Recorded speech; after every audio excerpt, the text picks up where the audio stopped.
¿Cómo están? Bienvenidos. Llegamos ya al día miércoles. Gracias por estar en nuestra sintonía, comenzando una nueva edición de Vía Pública, el horario prime del canal de noticias de Chile. Aquí en 24 horas nos vamos a hacer cargo en esta oportunidad de un tema al que hace rato le queríamos echar mano, pero vamos a aprovechar de las palabras del presidente del Banco Central para mirar cómo se encuentra la situación económica, tanto en Chile y también en el contexto internacional, tanto a nivel mundial como local.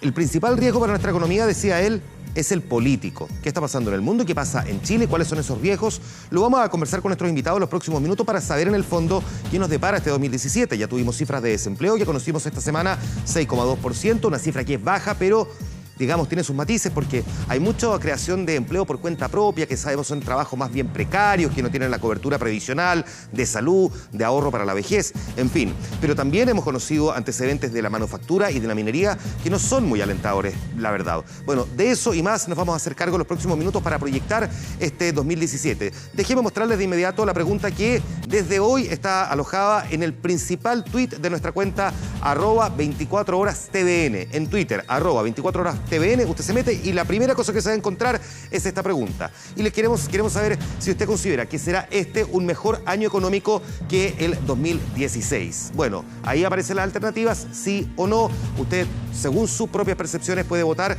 Luego nosotros les vamos a mostrar cuáles son esos resultados una vez que hayamos conversado con nuestro panel. Este es un programa que, como siempre, se completa de un montón de otras historias del día que vamos a revisar y también desmenuzar, analizar y complementar. ¿Cuáles son algunos de los titulares de este Vía Pública de esta jornada de día miércoles, el primer día del mes de marzo del 2017, cuando son las 11:06? Se los presentamos. El diputado Hugo Gutiérrez ha entregado una ampliación de la querella contra Sebastián Piñera por sus inversiones. El expresidente emitió una declaración esta tarde donde reafirmó que hay una campaña en su contra. El CERNAC y la Superintendencia de Servicios Sanitarios llamaron a las compañías Esbio, Esval y Aguas Andinas para que aclaren los cortes sufridos durante los últimos días en la región metropolitana, Valparaíso y el Biobío, y además no descartaron pedir compensaciones para los afectados.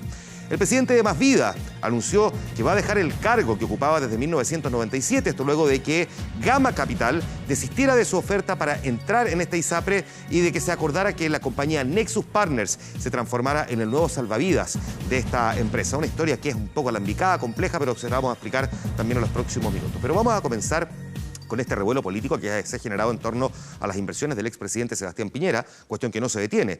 Mientras el diputado del Partido Comunista Hugo Gutiérrez presentó una ampliación de la querella en contra del exgobernante, el propio presidente Piñera emitió una declaración titulada "Yo acuso", reiterando sus críticas a la campaña en su contra. En tanto, la Fiscalía anunció el envío de los nuevos antecedentes al Consejo de Defensa del Estado.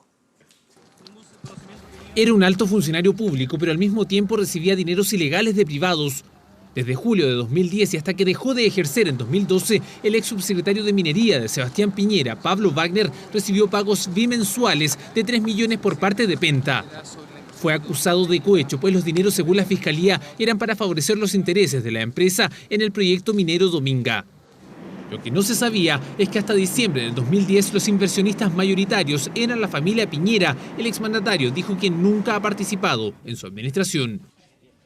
Esa inversión de una empresa de mi familia fue íntegramente vendida antes que se realizara ninguna gestión administrativa ante el Estado. ¿Existe la posibilidad de que las acciones que usted haya hecho hayan favorecido a las inversiones de la familia Piñera en ese periodo en el que usted fue cohechado?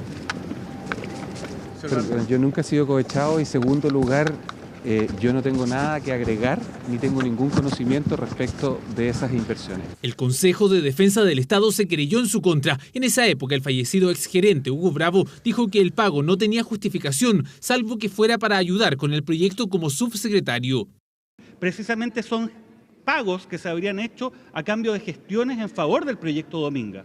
Por lo tanto, obviamente, todas las investigaciones se van vinculando unas con otras. Según señala la querella del Consejo de Defensa del Estado, Wagner intervino y controló la tramitación del proyecto. La Seremi de Minería de la Cuarta Región en esa época declaró que el ex subsecretario permanentemente le preguntaba cómo avanzaba el proyecto Dominga, que le consultaba cómo iba la evaluación de impacto ambiental. Durante ese periodo, Pablo Wagner mantuvo reuniones con Delano y en julio del 2010 se pactó una junta con los directivos del proyecto minero. Según la investigación, en el mail enviado en el día anterior, Wagner ofreció toda su ayuda, dijo que estaba para servirlos. ¿Esas gestiones que hizo el señor Wagner, según la Fiscalía, favorecieron también a Sebastián Piñera o a su familia? ¿El negocio de Dominga? No voy a hablar, así que no sé para qué siguen. Esto indicó el Consejo de Defensa del Estado en la ampliación de la querella en marzo del 2014. Dice que demuestra indubitativamente las ventajas indebidas materializadas en el control y gestión y tramitación del proyecto minero Dominga que proporcionó Wagner en beneficio de Andes Iron, donde también existía participación de la familia del expresidente. Ante estos hechos, el diputado Hugo Gutiérrez amplió la querella que ya había presentado por presuntas irregularidades en contra de Piñera por las inversiones en la pesquera peruana Exalmar. Hemos tenido las pruebas para acreditar lo que nosotros estamos diciendo y esperamos que en este caso también las tengamos y podamos acreditar que efectivamente esta incontinencia bursátil del expresidente Piñera se tradujo en la comisión de ilícitos. Nosotros vamos a defender al expresidente Piñera de todos los ataques cobardes que se le hace basado en mentiras. Pero lo más importante es que transparente todo lo que tiene. Y si es muy difícil, bueno, que la ciudadanía opere. A través de redes sociales, Sebastián Piñera publicó esta declaración titulada Yo acuso, en la que sostiene que esta es una campaña orquestada con claros fines políticos. La Fiscalía enviará los antecedentes vinculados a la minera Dominga al Consejo de Defensa del Estado. Cambió los delitos funcionarios, la ley ordena que tiene que comunicarse al Consejo de Defensa del Estado y nosotros tenemos la obligación de remitirlo. En una arremetida política, Chile Vamos solicitará en la Cámara de Diputados crear una comisión investigadora por eventual financiamiento de la empresa brasileña OAS a la campaña de la presidenta Michelle Bachelet. La nueva mayoría, por su parte, aprobó invitar a Sebastián Piñera Morel, hijo del exmandatario, a la comisión investigadora Exalmar.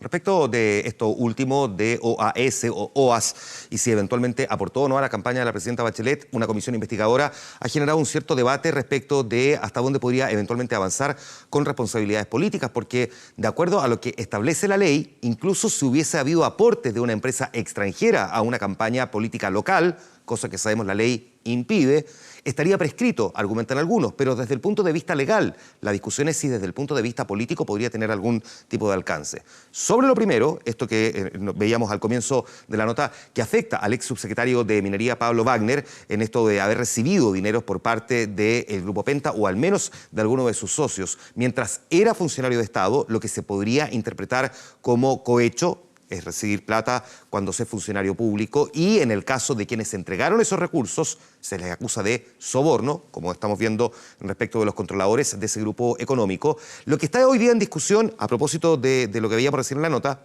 es si efectivamente hay algún tipo de vinculación que alcance al expresidente Piñera. Básicamente, y recordando nuevamente lo que dice esta misma información, es que se le estaba entregando recursos económicos a un subsecretario de Minería justo cuando quienes entregaban esos recursos tenían participación en una propiedad minera. Ese ha sido el argumento para esta investigación. Lo que no se ha determinado es si efectivamente esos recursos que se entregaban desde el sector privado a un funcionario público pretendían conseguir algún favor, prebenda o algo por el estilo para que se hiciera algo en que terminara por favorecer a esa minera.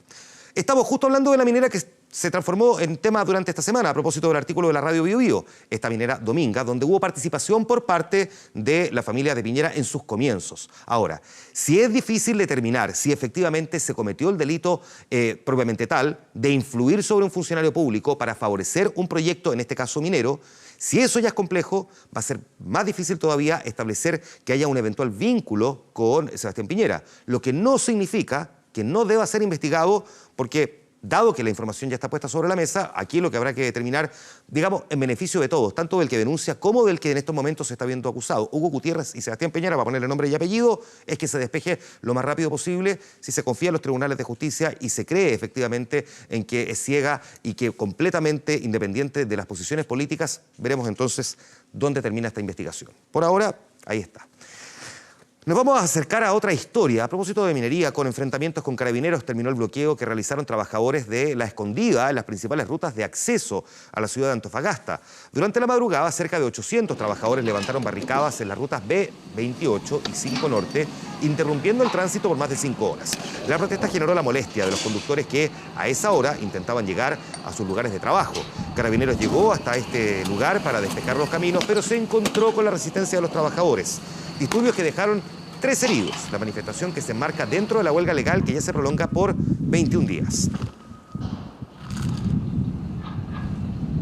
Una manifestación que ya sabemos va a tener impacto económico, que va a quedar reflejado en el IMASEC del mes de febrero. Probablemente esta otra historia también va a quedar reflejada en ese IMASEC del segundo mes del año, los cortes de agua. Pero no nos vamos a concentrar por ahora en los efectos económicos, sino que también en lo que realmente importa más, la vida. A 5 han aumentado las víctimas fatales por estos aluviones del fin de semana. El miércoles, en la ribera del río Maipo, un nuevo cuerpo fue encontrado y se trata de uno de los jóvenes que acampaba en el sector de Los Rulos, en Lagunillas.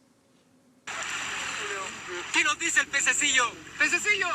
El día sábado, cuando grabaron este video a eso de las 5 de la tarde, Francisco Olivares Tricio disfrutaba sobre esta roca del show que sus amigos hacían. Horas más tarde, el aluvión lo arrastró. Su familia lo buscó por días en la zona donde habían acampado, pero nunca estuvo ahí.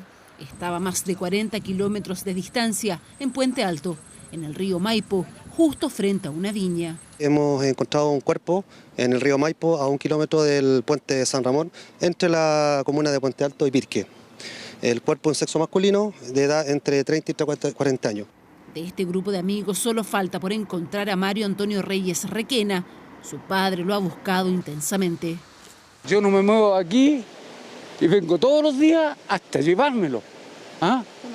Hasta ya como sea me lo tengo que llevar. De los 5 que llegaron, solo uno de ellos logró escapar. Con el paso de los días, uno a uno han ido apareciendo, lamentablemente sin vida. El domingo fue Rogelio Bravo Chipley. 2 días después, su amigo Carlos López Ponce apareció a más de 40 kilómetros del lugar donde fue arrastrado por la corriente. Este miércoles fue el turno del Pancho, a solo metros de su amigo Carlos, pero al otro lado del río. Vamos a intensificar la búsqueda en estos sectores porque hay indicios que harían presumir obviamente que los cuerpos ya no estarían en el lugar. No obstante, no podemos descartar ninguna hipótesis. El comportamiento de fenómenos naturales como estos son impredecibles y por tanto lo que hoy día puede parecer una tendencia, mañana puede cambiar con un cuerpo en el mismo lugar. El trabajo en la zona no se detiene. La idea es continuar hasta que el resto de los jóvenes denunciados por presunta desgracia aparezcan. Ahora solo falta encontrar a Mario Antonio Reyes Requena y la pareja de pololos, Marcelo Suazo Ramírez y Karin Fernanda Araya. Derivado también de los fenómenos que vivimos el fin de semana, los vecinos de la Villa Porvenir de Puente Alto amanecieron nuevamente sin agua y esta vez la rotura de una matriz los dejó sin el suministro. Ellos son parte de los miles de chilenos indignados después de esta emergencia y por eso es que el CERNAC ofició a 3 empresas sanitarias para que entreguen realmente información al respecto y determine si procede o no algún tipo de compensación a los usuarios.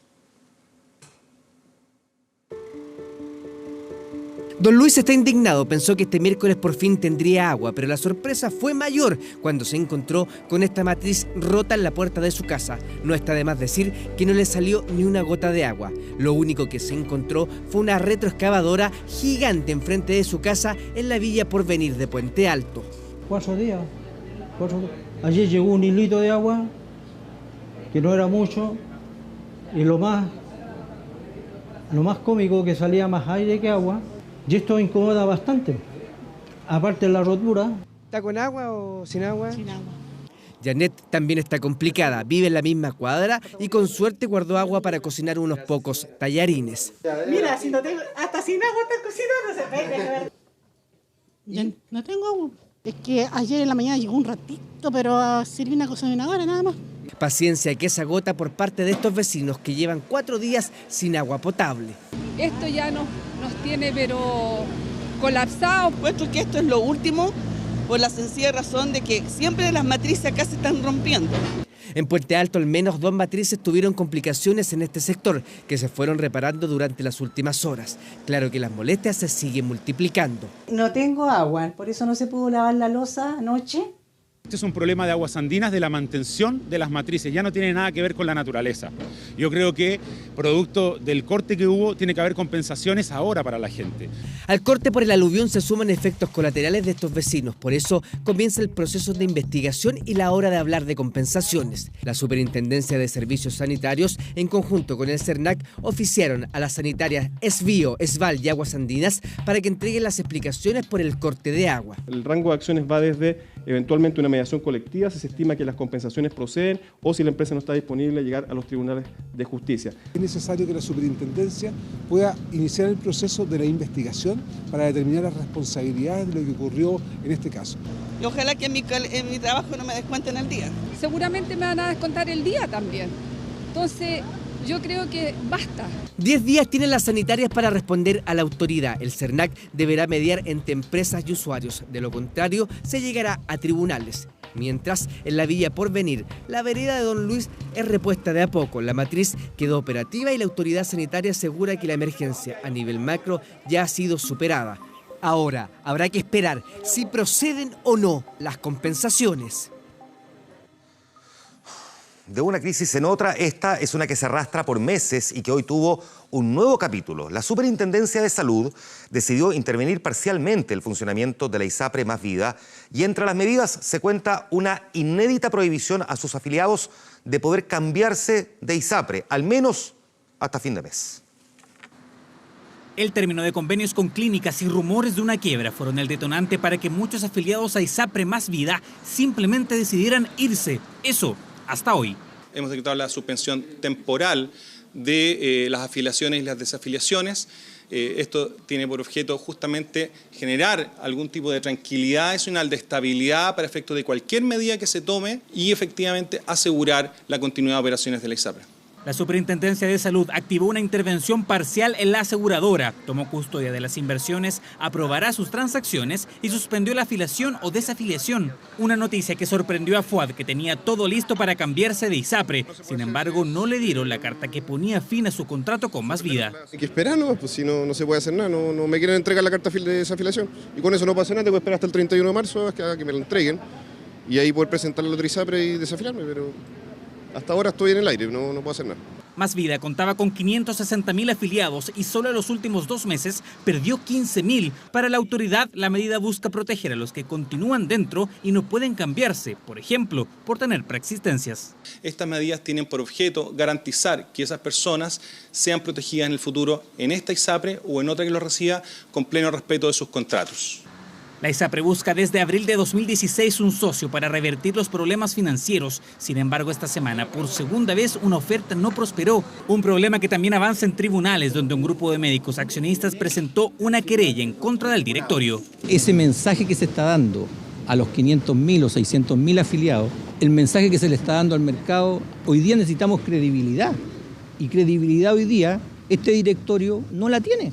Este miércoles, el presidente de Más Vida, Claudio Santander, anunció que renunciará a su cargo cuando se concrete el ingreso de un socio estratégico a la autodenominada ISAPRE de Médicos.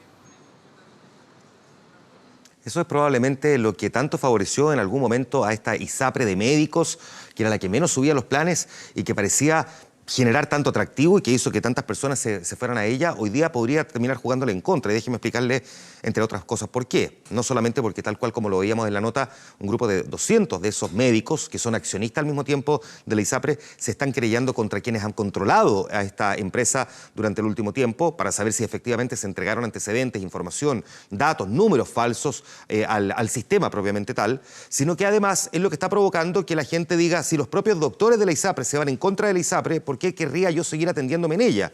Ya hemos visto que se han ido más de 15.000 de los 560.000 afiliados. No es un número tan elevado, considerando, digamos, la lógica proporcional, pero de todas formas puede empezar a generar una especie de descreme. Las personas que tengan posibilidad de cambiarse rápidamente de ISAPRE, que salgan y se vayan a otra, y lo que ocurra finalmente con esta es que, bueno, se queden los que no tienen posibilidades de moverse tan fácilmente, ya sean aquellas personas que tengan preexistencias o las personas de la tercera edad, que lamentablemente en Chile es un tema que, por Dios, que todavía no se aborda, se les hace imposible moverse de una ISAPRE a otra porque cuesta mucho que los acepten en otra aseguradora de salud. Sin embargo, y a pesar de esto que acabo de decir, es la lógica de, se entiende el por qué se quiera controlar, evitar que se vaya a producir un éxodo de pacientes o de cotizantes. Lo que habría que preguntarse primero es si la Superintendencia de Salud, por lo que tiene que velar, es por la viabilidad financiera de la ISAPRE o por esos cotizantes. Quedaron ahora cautivos en una ISAPRE donde hay un grupo de subdoctores que se va en contra de la propia compañía.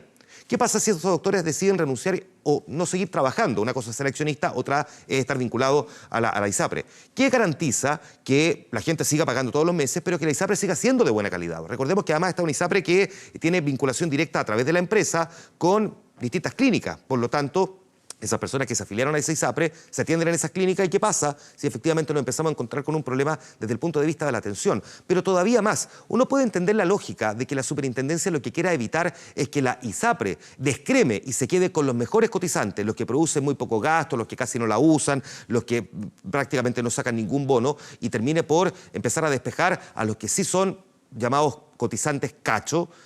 Eso se puede entender, que la superintendencia quiera evitar que eso ocurra, pero que una persona no tenga hoy día el derecho a la libre elección sobre en qué ISAPRE estar solo por mantener la viabilidad financiera, se hace un poco difícil de entender. Una última pregunta, que probablemente al superintendente no le va a gustar, pero es legítimo que uno la haga también. ¿Cómo es posible que no se hayan dado cuenta antes de este problema si la ISAPRE Más Vida hace mucho rato, tal cual como en su momento la Polar, cuando el resto de las multitiendas decía, ¿por qué le va tan bien a la Polar si tiene menos tiendas que otras multitiendas como Falabella, como Ripley, como París? ¿Por qué le va tan bien si el segmento que está en la Polar es gente que tiene menos recursos económicos y aparece tan bien cotizada en bolsa?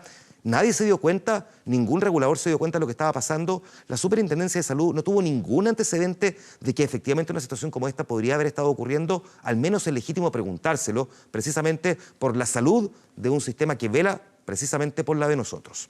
Nos vamos a ir a la pausa comercial. De la salud económica vamos a hablar más adelante aquí en el programa. Tenemos una pregunta que está formulada en nuestra cuenta en Twitter, @24Horas_TVN. Usted ingresa a Twitter, pone @24Horas_TVN y el primer tuit que encuentra es este con la pregunta que está planteando si va a ser este un mejor año económico que el 2016. ¿Qué cree usted? ¿Sí o no? Usted puede participar de esa encuesta, ya vamos a mostrar más adelante el resultado. Puede comentar también con el hashtag Vía Pública.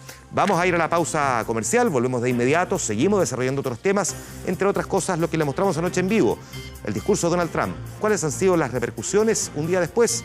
Ya las comentamos.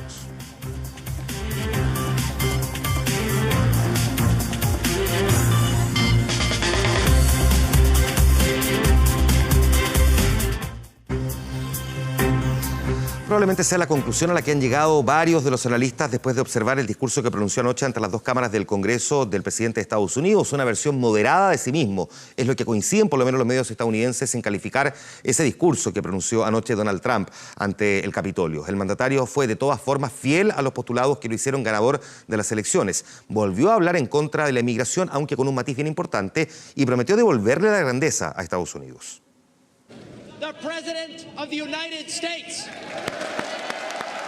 Apenas ingresó al Capitolio, quedó claro que había cambiado el tono de su tradicional corbata roja, quizá un adelanto de lo que sería su primer discurso ante el Congreso. Si bien podemos ser una nación dividida en las políticas, somos un país que se mantiene unido en condenar el odio y el mal en todas sus horribles formas.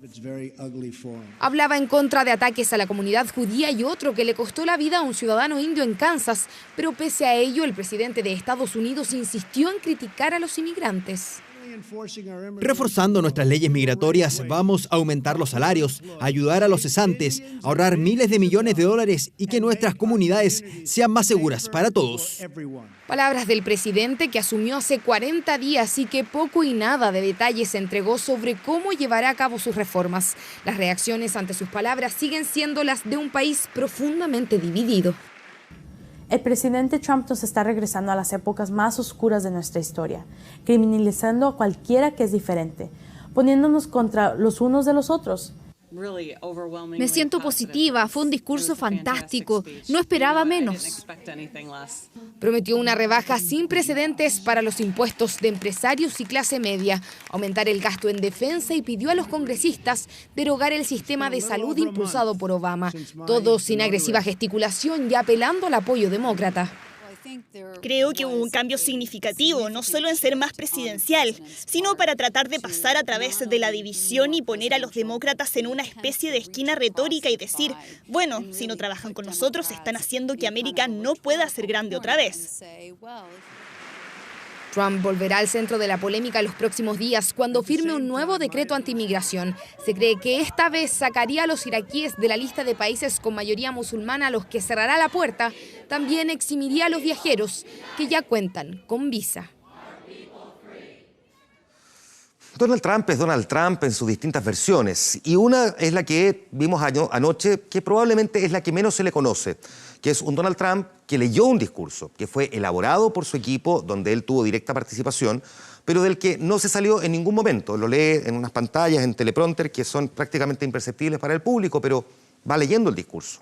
Cuentan los periodistas en Estados Unidos que recibieron una copia con embargo, es decir, ellos no podían filtrar nada de lo que decía precisamente de ese discurso, y lo fueron siguiendo y el presidente no se salió, pero ni una coma de lo que allí estaba escrito. Lo escribe él, sí, pero lo escribe con sus asesores. Hay una imagen que lo muestra, que publicó la BBC, encerrado en el auto camino al Capitolio del Congreso, mientras llovía copiosamente, donde él iba ensayando el discurso que luego iba a leer. Ese es un discurso en el que no vemos la verdadera personalidad de Donald Trump, porque, entre otras cosas, por decirlo de manera simple, está consensuado con su equipo, que le ha dicho: probablemente ante el Parlamento hay que mostrarse un poco más presidencial, que es el argumento o el término que se utiliza en Estados Unidos. Más allá de eso, sí tiene cosas de fondo, porque eso es más bien de forma. Uno de fondo, que es muy relevante, es que a pesar de que sigue vinculando la inmigración con la delincuencia, por primera vez se abre la posibilidad, tal cual como se lo escuchamos ayer, de que los indocumentados, por ejemplo, de México, puedan eventualmente regularizar su situación si es que no han cometido delitos y no necesariamente que vayan a ser expulsados. Sobre México, sin embargo, hubo novedades en estas últimas horas, porque la agencia de noticias Reuters dice que Estados Unidos hasta ahora, o el gobierno, ha logrado reunir, porque requiere para eso de los votos y de una serie de, digamos, trabajos bien alambicados desde el punto de vista administrativo, ha logrado solo reunir $20 millones, de los que se estima podrían llegar a ser $20.000 millones para construir el muro que va a separar a Estados Unidos de México. Voy a volver un paso atrás. Una vez que el presidente de Estados Unidos habla, es común que quienes están en la oposición, en este caso el Partido Demócrata, al que pertenece Barack Obama, inmediatamente emiten también su propia declaración. Sorprendió, sin embargo, en el día de ayer que esta declaración tuvo dos componentes interesantes. Uno, que no se hizo de una manera formal, se hizo en un café en Kentucky, con un exgobernador de Kentucky y también con una representante activista hispana, Astrid Silva. Lo segundo novedoso es que eso estaba grabado. No se hizo en vivo, se había grabado, pero con horas de anticipación, sin tener realmente claro qué es lo que iba a decir Donald Trump. Se la jugaron con apuesta a que iba a hacer el mismo discurso de siempre.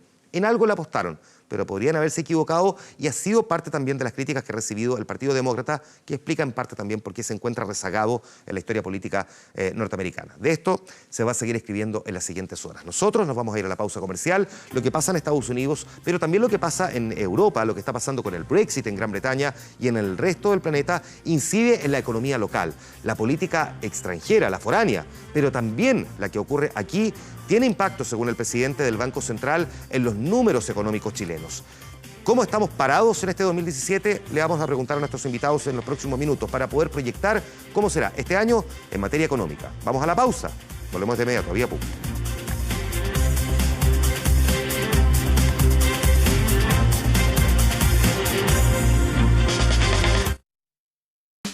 Esta noche, tal como lo hemos anunciado durante el programa, recuerden, en nuestra cuenta en Twitter, @24Horas_TVN, está la pregunta si cree que va a ser este 2017 mejor que el 2016 en materia económica. Ahí puede participar, también comentar en Twitter con el hashtag Vía Pública. ¿Con quién vamos a conversar esta noche? Con los que saben. Cristian Echeverría, director del Centro de Estudios de Economía de la UDB. Muchas gracias por estar aquí. Bienvenido. Buenas noches. También nos acompaña Eugenio Rivera, economista de la Nueva Economía. Muchas gracias, Eugenio. Bienvenido. Buenas noches. Gracias por la invitación. Claudia Sangüesa, directora magíster en Políticas Públicas de la Universidad Diego Portales e investigadora del COESI. Gracias por estar aquí, bienvenida. Buenas noches.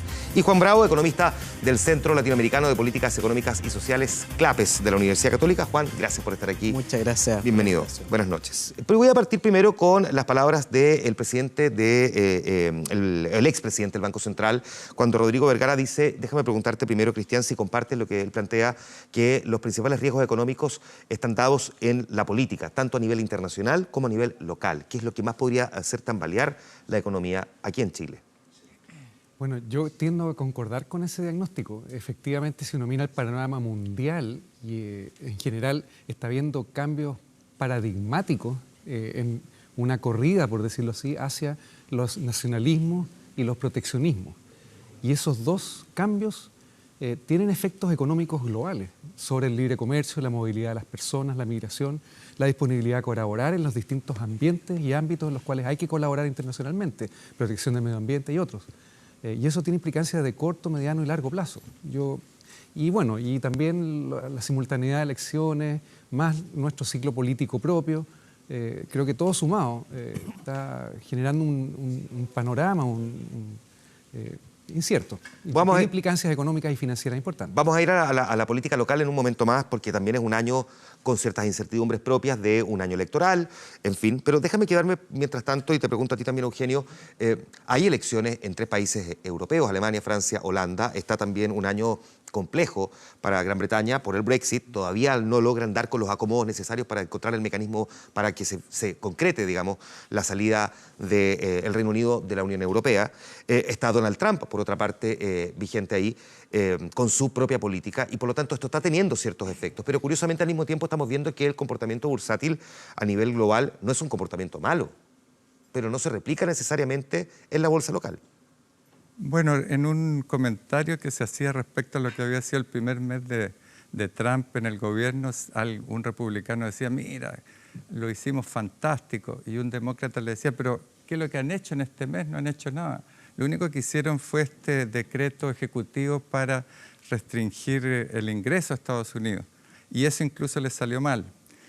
El republicano contestó diciendo, mira, pero es que hemos creado una atmósfera de optimismo. Y yo en ese sentido creo que efectivamente hay un optimismo en lo que es el mundo empresarial, en los mercados. El alza en las bolsas ha sido muy impresionante, incluso el discurso de ayer tuvo efectos importantes hoy día, pero en definitiva es difícil saber qué es lo que va a pasar, porque la política de Trump todavía tiene solo títulos y no se sabe bien cómo va a compatibilizar un aumento en el gasto militar, un fuerte aumento en el gasto en infraestructura y por otra parte problemas de poca claridad, falta de claridad respecto a qué hacer en materia tributaria. Yo creo que en ese sentido efectivamente hay un tema de incertidumbre política significativa, pero yo creo que ese mix entre problemas políticos, problemas económicos, que yo creo que a nivel internacional tienen un componente político más importante, no es el caso exactamente en Chile. Yo creo que aquí, por el contrario, el expresidente del Banco Central de alguna manera toma un camino fácil de decir, mire, los problemas políticos que tenemos, pero el crecimiento económico que está experimentando el país, yo creo que tiene al menos 3 elementos importantes. Uno... Te propongo, antes de que nos metamos a la política local, quiero completar la política internacional, porque obviamente que una cosa que es muy relevante es lo que esté pasando aquí, y ahí podemos también desmenuzar parte de lo que dice Rodrigo Vergara, pero solamente para completar la ronda de las palabras de Rodrigo Vergara, que no necesariamente es palabra revelada, pero uno dice, es cierto, hay ciertas incertidumbres, uno no sabe realmente lo que vaya a pasar en Francia, donde estamos viendo qué ocurre y cómo están los acomodos de la ultraderecha y la derecha, las pugnas del Partido Socialista actualmente en el gobierno, lo mismo que está pasando en Holanda, las dificultades que empieza a encontrar Angela Merkel en Alemania, con todavía una gran cantidad de refugiados y, por supuesto, un Donald Trump que anuncia cosas pero no explica cómo las va a hacer, una reforma tributaria muy profunda pero que no detalla. Ya han pasado 5 semanas y esto empieza a generar un cierto grado de incertidumbre, donde anticipa también gasto importante en infraestructura. Ha anunciado $1 billón en esa materia y le pide al Congreso 54.000 millones en gasto de defensa, que también mueve mucho la economía. O sea, tenemos un escenario ahí que genera alta expectativa, pero al mismo tiempo harta incertidumbre. Sí, bueno. Mi opinión es que en realidad, bueno, el problema político es resultado en realidad del desencanto que ha producido, yo creo, el sistema económico en general en todos los países. Hace un tiempo lo escribí, lo reflexioné de alguna manera. El sistema que tenemos hoy en día es un sistema que llamamos neoliberal, en donde en realidad es la libertad absoluta de los mercados y del capital de moverse entre los distintos países. Y esto está por sobre, en el fondo, todas las democracias del mundo. Lo que ha producido es alta desigualdad y esos son todos los datos indican eso. Los países desarrollados han aumentado mucho la desigualdad y eso significa que ha aumentado mucho la concentración del ingreso del poder en los países, en pocas manos. Y esto tiene implicancias sobre la misma democracia. Entonces produce problema político, porque finalmente los países en realidad están como medios atados, como que no se puede distribuir los beneficios de el crecimiento económico de este capitalismo en toda la población, porque hay una alta desigualdad. La gente no está recibiendo los beneficios de este mayor crecimiento y hay un descontento. Hay un descontento que además no tiene solución en las clases políticas actuales. Y es el efecto Trump, la salida de este populista, digamos, que dice yo voy a mejorar en realidad el bienestar de ustedes, porque este sistema en realidad no les ha mejorado la vida. Pero puede tener cierto asidero entonces, quedémonos ahí en ese punto de Trump, ¿podría tener asidero siguiendo la línea argumental de lo que tú escribiste hace un tiempo? Nosotros lo conversamos precisamente en una entrevista antes. ¿Puede tener algún asidero entonces lo que está planteando Donald Trump, que no esté tan equivocado lo que él señala?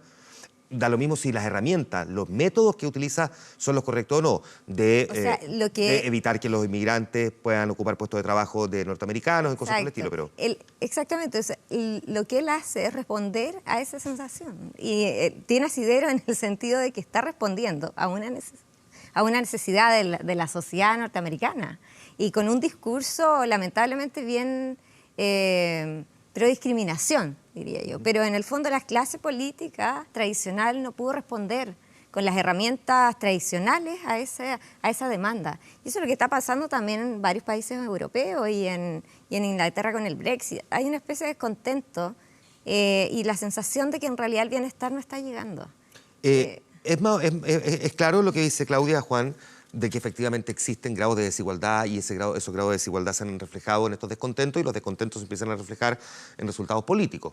Al mismo tiempo, sin embargo, habría que preguntarse, y por eso te formulo a ti ahora la pregunta, si lo que los actuales dirigentes políticos, y aquí retomo lo que dice Rodrigo Vergara, plantean como solución para corregir esos problemas fórmulas que realmente son las que se necesitan. Estamos viendo el caso de Gran Bretaña salirse de la Unión Europea. Cuando uno pensaba que haber generado este gran bloque para competirle de alguna manera a Estados Unidos podría ser útil, hoy día un porcentaje de británicos piensa que en realidad no funciona. O la misma gente que votó por Donald Trump, que cree que la manera de convertir América grande de nuevo, que era el eslogan que tenía, era sacar a los inmigrantes. Claro. Efectivamente, aquí hay un descontento que es innegable, pero las políticas que se están implementando... o sea que nos da lo mismo cuál es la solución que damos a ese descontento. Y lamentablemente estamos viendo en varios países estas oleadas de esta ultraderecha, ultranacionalista, y que las políticas que están implementando son esencialmente de restringir libertades como la libertad de movimiento de las personas, de volver a un proteccionismo muy importante, y todo eso va a generar un daño en la economía que finalmente muchas veces termina perjudicando a los que supuestamente iba a beneficiar en un principio. A pesar de que no sé si yo me atrevería a calificar de ultraderechista a Donald Trump, pero va en esa misma línea. Exacto, o sea, me refiero a una línea política, digamos, que está alineada justamente con estos nacionalismos. Ahora vamos a ver qué pasa en Francia con Marine Le Pen, que hay una probabilidad no menor de que ella pueda ganar la elección. Entonces, lamentablemente, estas decisiones están causando un ambiente súper tenso a nivel mundial. Estas cosas pueden generar efectos importantes a futuro. Las tensiones que hay entre los países cuando se empiezan a seleccionar ciertos países que, mire, los de acá no pueden entrar más, ellos después toman represalia. Perfecto. Y se empieza a generar un ambiente de incertidumbre a nivel mundial. A pesar de que, como yo decía, y vuelvo contigo, Cristian, las bolsas están reflejando una cuestión contraria, por lo menos por estas últimas jornadas. Uno va viendo, y de hecho con la llegada de Donald Trump, que los commodities han tenido una cierta mejora en el precio, hay proyecciones que son un poco más alentadoras. Déjame volver ahora entonces al escenario local, porque te dejé ahí con este punto, y es lo que yo sé todos quieren comentar, así que yo voy a tomar palco y los voy a escuchar. ¿Cuáles son las incertidumbres y las certezas que ofrece la política local para un mayor crecimiento económico, si es que tenemos un mayor crecimiento económico 2017 comparativamente del 2016? ¿Cuáles son las incertidumbres y las certezas que tenemos?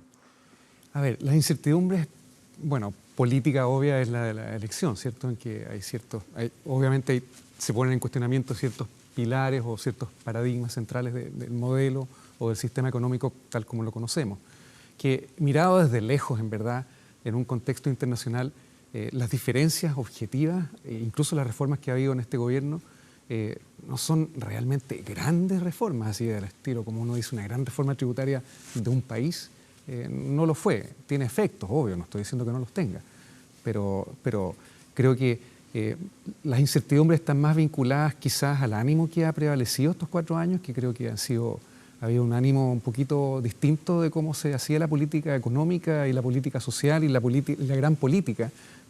Claramente el discurso cambió en este gobierno y creo que eso ha contribuido más bien a generar un ambiente de incertidumbre adicional a lo que es la propia manejo y cambio de política.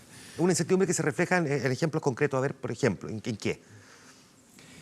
La inversión, parte de la desaceleración de la inversión, de la caída en la tasa de inversión, obedece no solo al término del superciclo del cobre, sino que aquí hay cautela y nosotros lo vemos. O sea, yo lo veo, hacemos todos los meses encuestas de confianza empresarial y desde hace 3 años que vemos que la confianza, o 4 casi, que empezó a disminuir, pero se intensificó su caída en las perspectivas de inversión o de contratación o en materia de ventas. ¿En qué no confían los empresarios? ¿En qué políticas particulares adoptadas por este gobierno no confían? Mira, no lo sé, no lo puedo responder a partir de las encuestas que nosotros hacemos, que es una encuesta netamente económica en términos... Pero sí sé, y hay mucha evidencia económica y teoría económica, así como evidencia empírica, de que la incertidumbre en general afecta al comportamiento humano, en general, no solo de los empresarios, de los consumidores, de las personas, de nosotros mismos. Cuando para un mismo escenario en promedio, pero las posibilidades de un riesgo de caída fuerte y también en la parte alta aumentan y se dispersan los posibles escenarios terminales en los cuales podamos estar en 1 o 2 o 3 años más. Cuando ese tipo de incertidumbre, que es la que creo que ha prevalecido en este periodo, es decir, todos creemos en nuestro país, creemos que este es un país AA en clasificación de riesgo, que estamos OECD, nos creemos esas cosas, realmente creemos que somos los mejores en América Latina. Yo no quiero entrar en esa discusión, pero eso es lo que el promedio de la gente piensa, sí. Así como también nos confiesan varios de los vecinos, entonces nos creemos el cuento. Yo creo que en promedio el valor esperado de donde creemos que va a estar Chile en los próximos 5 años no ha cambiado en promedio para las personas, pero la incertidumbre sí, y eso inhibe decisiones, pone cautela a los inversionistas, a los empresarios. Si hay que evaluar un proyecto de inversión grande que involucra varias decenas de millones de dólares, bueno, hasta que no se despejen las incertidumbres en materia política, en materia ambiental, en materia tributaria, en materia laboral, pospongo. Y pospongo porque no sé muy bien cuál va a ser la estructura de financiamiento de ese proyecto, si me conviene endeudarme o hacerlo con capital propio, cómo voy a levantar el capital, o bueno, aquí o afuera. O sea, todos esos detalles importantes que afectan el valor final de una decisión de inversión, bueno, están todos en tela de juicio por esta incertidumbre. Entonces, eso por un lado, y bueno, y la incertidumbre empresarial sin duda influye sobre la confianza de los consumidores o la incertidumbre de los consumidores. Y vemos que los consumidores no solo reaccionan entre la tasa de desempleo y la evolución de las remuneraciones reales, que han estado a niveles, claro, 6,2 el mes pasado, ¿cierto? Para el trimestre último que conocimos del INE, no es una gran tasa de desempleo, no es la tasa de desempleo que tuvimos en la crisis subprime, que llegó casi al 12%, pero influye.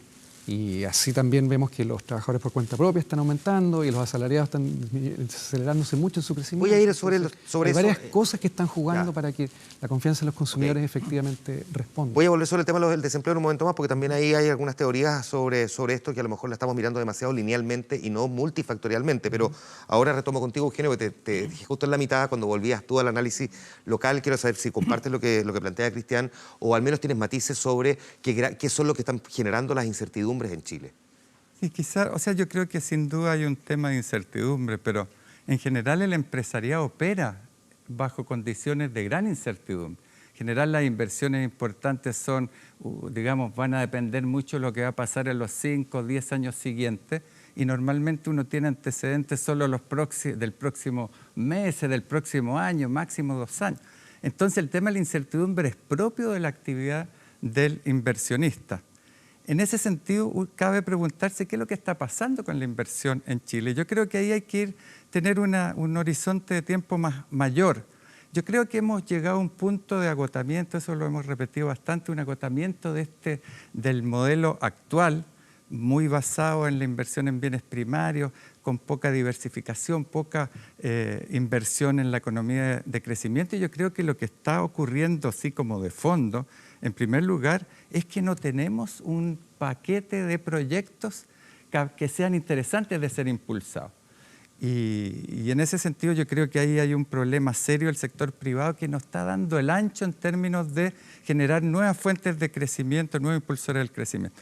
Y la pregunta es si eso ocurre, pero digamos, si es todo culpa del sector privado. Yo creo que ahí es importante mirar un poco la historia. ¿Cuáles son los dos grandes impulsores del crecimiento en los últimos 20 años? Por una parte, todo el esfuerzo que hubo en materia de privatización del sector minero y traer muchos inversionistas extranjeros para desarrollar la minería, 2005, digamos, perdón, 95-2000. Y después la otra gran tarea estatal fue el gran impulso a la infraestructura. Esos son los dos grandes impulsores del crecimiento en los últimos 20 años, junto naturalmente con el buen comportamiento de las commodities. En ese sentido uno se pregunta por qué eso no está ocurriendo, y ahí yo creo que juega un papel que el Estado ha llegado a la conclusión de que no tiene nada que hacer en esta economía, no tiene nada que hacer en términos de generar nuevas actividades productivas significativas, y en ese sentido ocurre lo que está ocurriendo, un proceso de deterioro. Y eso yo diría que es como el gran problema a largo plazo. Históricamente siempre los grandes procesos de innovación que generan un impulso al crecimiento han tenido un rol, el Estado ha tenido un rol muy relevante, y en ese sentido yo creo que ahí hay un problema. Y visto ya el tema más en el corto plazo, yo siento que también hay un problema, porque uno dice, ¿cómo vamos a crecer más si desde el Ministerio de Hacienda todo el último año se estuvo diciendo que, perdonando la expresión, no había ni un puto peso? Es decir, el Estado iba a reducir o, digamos, a impulsar un crecimiento muy pequeño del gasto público. Se iba a ver afectada principalmente la inversión, porque lo que logra mejorar un poco el desempeño fiscal del año pasado es justamente la caída de la inversión pública. Y por otra parte, el Banco Central dice, mire, todavía desde hace como un año está estudiando qué es lo que está ocurriendo, y no se toma ninguna medida respecto a este proceso de deterioro. En ese sentido se genera en un cierto contexto que uno dice, claro, ¿cómo se va a crecer si quienes tienen que de alguna manera despertar los espíritus animales del mundo empresarial les dicen que cuidado, estamos en una muy mala situación, no corras riesgo, etcétera? De alguna manera se llega a esta situación de un crecimiento mediocre. Y en ese sentido lo que uno está viendo es que este primer trimestre probablemente tengamos un crecimiento hasta negativo, y eso anuncia que va a ser un año malo. ¿Por qué? Porque creo yo que no hay una toma de responsabilidad ni de parte del mundo empresarial, que no descubre nuevas actividades, ni por parte de las autoridades económicas del Estado. Que me lleva de vuelta a lo que tú has planteado, Claudia, esto que tú recordabas, bien lo escribiste. ¿Cuál debiese ser entonces el rol que debe jugar el Estado? Más allá de los gobiernos de turno y de la ideología administrativa, por decirlo así, del momento. ¿Cuál debiese ser el rol del Estado entonces en esa lógica de generar crecimiento, pero un crecimiento que permee, llegue a todo? Primero que nada, los temas de crecimiento económico no son problemas de corto plazo. Son en realidad los resultados de crecimiento, y cuando uno hace investigación sobre crecimiento económico, como que mira siempre el largo plazo. Y por lo tanto los resultados de crecimiento económico se refieren también a políticas económicas que se han generado durante muchos años. Y yo creo que el Estado efectivamente se retiró de la vía productiva en este país. El Estado no produce. Quienes están encargados de producir y de invertir son solamente el mundo privado. Y además hay un mundo privado donde no se innova. Las tasas de innovación y tecnología en Chile son bajísimas respecto a lo que son los países de la OECD o países innovadores. Uruguay tiene tasas más. Tú dices la tasa de lo del que se PIB, invierte. con respecto al PIB, lo que se invierte en innovación y desarrollo. Y eso es síntoma de que tenemos un sector privado que no está entonces buscando, primero, tiene una actividad productiva que no produce valor agregado porque es muy basada en la explotación de recursos naturales, y por lo tanto no innova, no tiene incentivos para innovar. He escuchado más de alguna vez a algún economista, Claudia, decir que no es garantía invertir mucho del Producto Interno Bruto precisamente en eso, que efectivamente haya un mayor crecimiento económico. No es garantía, pero yo diría que es muestra de qué es lo que nosotros estamos haciendo en términos de producción. Condición necesaria, pero no suficiente, digamos. Ya.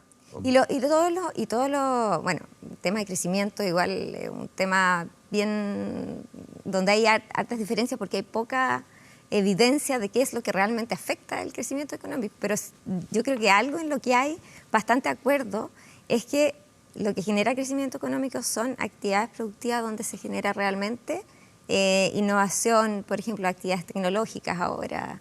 Y hay una necesidad de eso en Chile hace tiempo.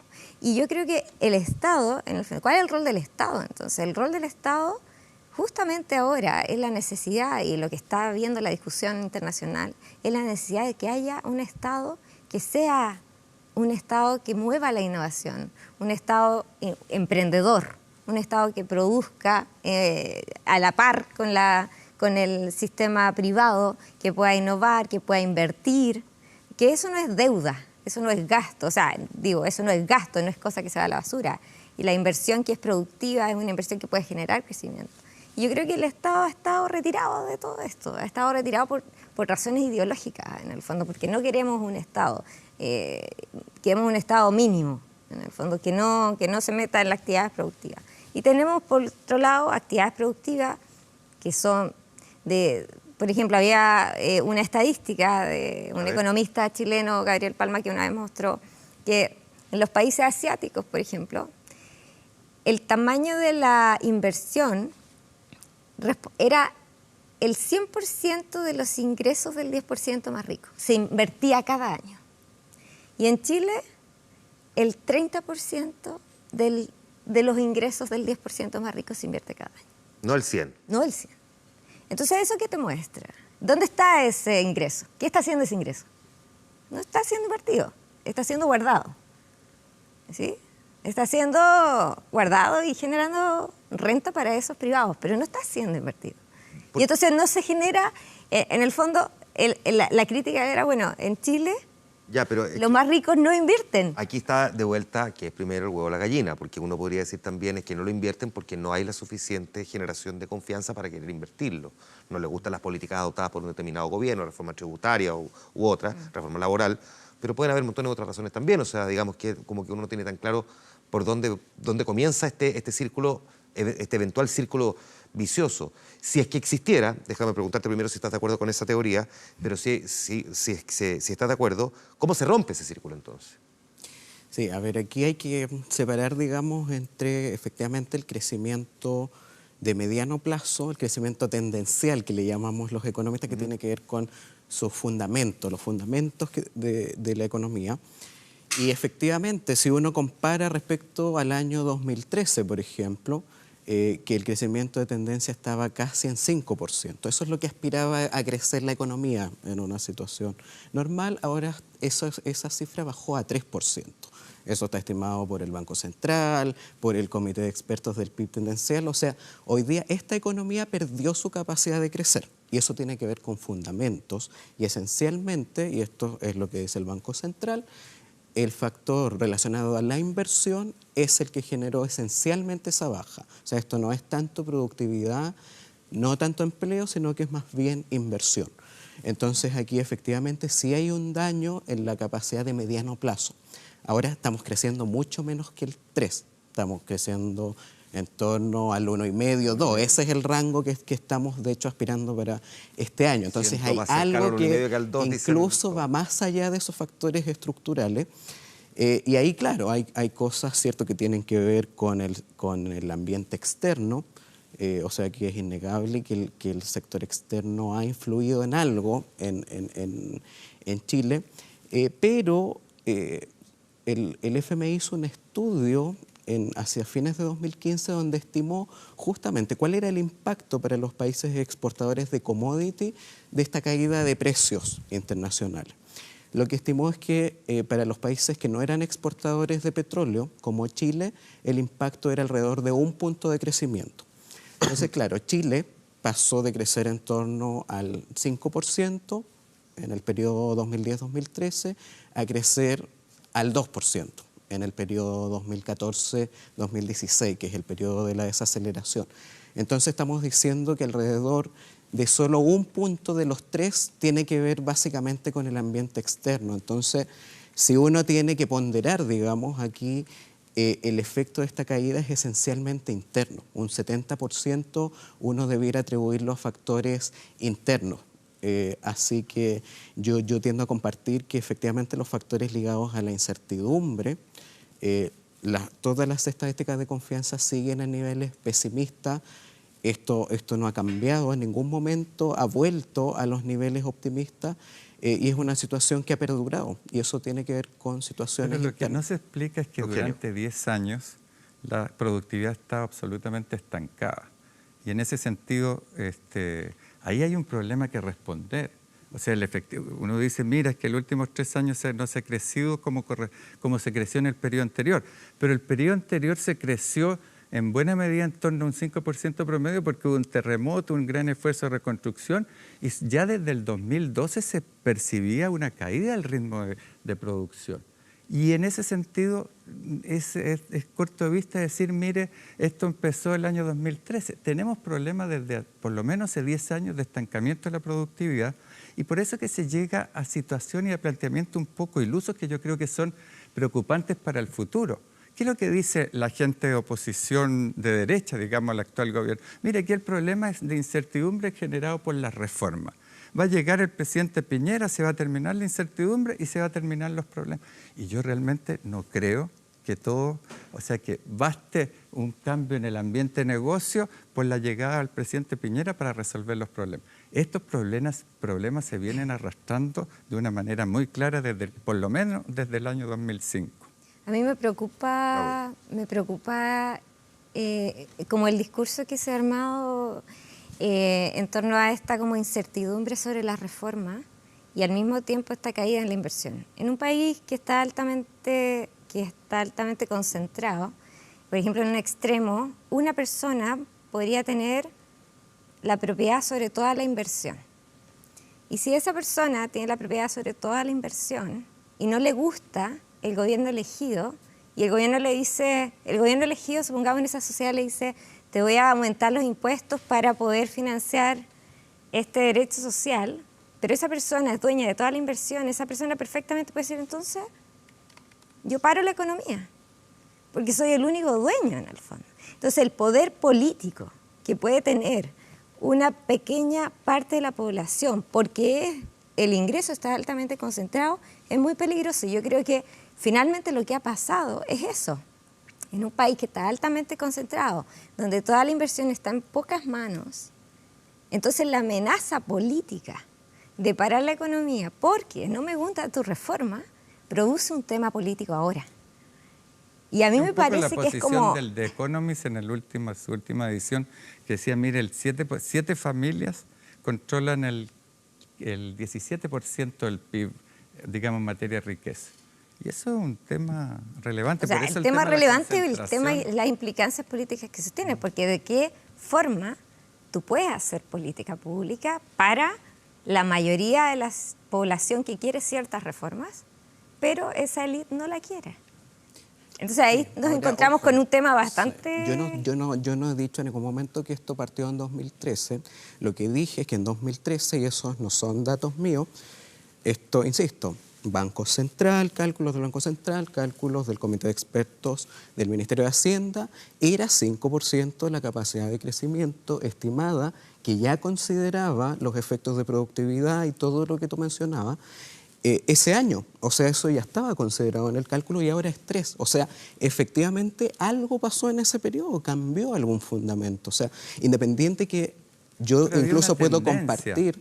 Había una tendencia que venía de antes. Pero estaba en torno al 5%. Que se logró revertir parcialmente por el esfuerzo de inversión que se generó después del terremoto. Pero en ese sentido uno venía, la caída de la capacidad de producción del país, del PIB tendencial. ¿Es cierto que venía desde antes, Cristian? Sí, yo concuerdo que venía desde antes la caída y creo que hay algo vinculado a lo que señaló recién Claudia un rato atrás, que en Chile... ha pasado que el esfuerzo emprendedor y de innovación y de ciencia y tecnología por parte del sector privado se ha frenado. O sea, no sé si alguna vez estuvo muy alto, pero hay harta documentación histórica de que siglo XVIII, XIX en Chile, Chile es un país bastante más innovador para la economía que era en ese momento de lo que es hoy día para la economía que somos en este momento. Y de hecho hay cifras internacionales que muestran que nuestro país invierte el sector privado en innovación y ciencia y tecnología y desarrollo de nuevos productos y servicios y plataformas y qué sé yo, entre la 10ª y la 20ª parte de lo que correspondería para nuestro nivel de desarrollo. Entonces, eso es importante considerarlo. Creo que es algo, tiene que ver con el corazón de lo que estamos hablando de productividad y crecimiento a largo plazo. ¿Por qué razón? Porque nuestra etapa de desarrollo, que ha estado basada básicamente en la explotación barata, ahorro de costos, de commodities y bienes básicamente poco elaborados, está agotándose y se va a agotar probablemente pronto. Ya estamos viendo las leyes de los minerales, el cambio climático, varias cosas que están afectando varias industrias tradicionales en Chile. Eso se está agotando y no significa que va a desaparecer, pero sin duda que no va a ser el motor del crecimiento. Y que el motor del crecimiento futuro de nuestro país, que tenemos ahora en mano, si queremos seguir creciendo y mejorando nuestros niveles de vida en el largo plazo, debemos acelerar esa transición o preverla, tanto sector privado como sector público, ahora. Y esto implica, por ejemplo, que las empresas no inviertan un 0,2% del PIB en ciencia, tecnología, innovación y desarrollo, sino que un 1 o 1,5 o un 2, que es lo que nos correspondería. Esto significa que estamos orgullosos del esfuerzo que ha hecho Corfo, ¿cierto? De estos últimos 10 años, Corfo ha invertido del orden de los 400 millones de dólares en pequeños proyectos, en startups, en miles de cosas que llamamos innovación y emprendimiento. Pero Israel, que es un país que tiene un PIB menor que el de nosotros, tiene una población que es la 4ª parte que el nuestro y que tiene una superficie que es más o menos la de la región, de la 5ª región, invirtió solo el año pasado 10 veces eso, el equivalente al Corfo israelí. Entonces, creo que el resto del mundo nos está diciendo por dónde va la vía del crecimiento futuro. Cristiano, Eugenio, Claudia, Juan, gran conversación. Además fue tomando un camino distinto al que pensaba que voy a tener este diálogo. Pensé que nos íbamos a concentrar más en cuestiones puntuales como escondidas, qué pasó con la manufactura. Me gusta mucho esto de que estemos teorizando también con cuestiones más profundas sobre lo que debería hacer tanto el Estado como los privados con distintas miradas. Así que a los 4 les agradezco mucho este diálogo de más de media hora y de hecho nos pasamos largamente en el tiempo. Gracias, Cristiana. Gracias. Claudia, muchas gracias también por haber estado aquí. Lo mismo, Juan.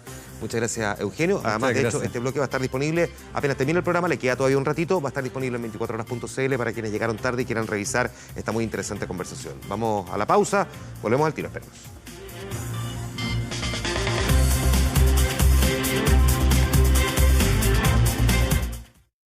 Mis hijos son mis edificios. Hicimos en nuestro Twitter, @24horastvn. Ahí tenía formulada esta pregunta: ¿será este año mejor económicamente que el 2016? Esto respondieron ustedes.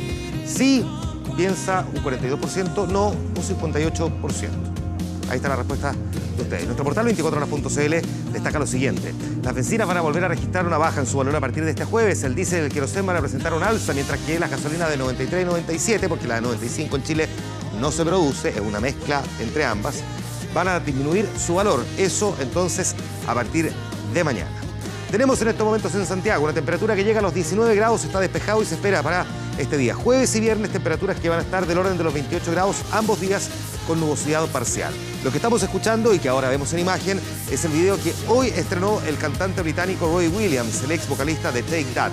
Mixed Signals se llama esta canción, que es bien interesante porque es la historia de un hombre que empieza a recibir señales de que su mujer está siendo infiel.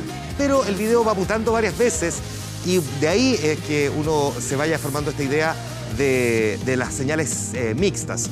The Heavy Entertainment Show es el nombre del disco que lanzó Robbie Williams a fines del año pasado, que ya ha recibido varios discos de platino. Robbie Williams tiene proyectado hacer 30 conciertos en 19 ciudades. Esta canción además es exitosa, pero no solamente por el trabajo interpretativo de Robbie Williams, sino porque la compuso Brandon Flowers, que es el vocalista, el frontman de The Killers, que además lleva una carrera solista como intérprete y que además es compositor y que le ha ayudado a Robbie Williams a revitalizar su carrera con, si no me equivoco, el disco número 11, por lo menos disco de estudio que ha grabado este británico. Con la música de este hombre llegamos al final de esta edición de Vía Pública. Gracias por haber estado con nosotros.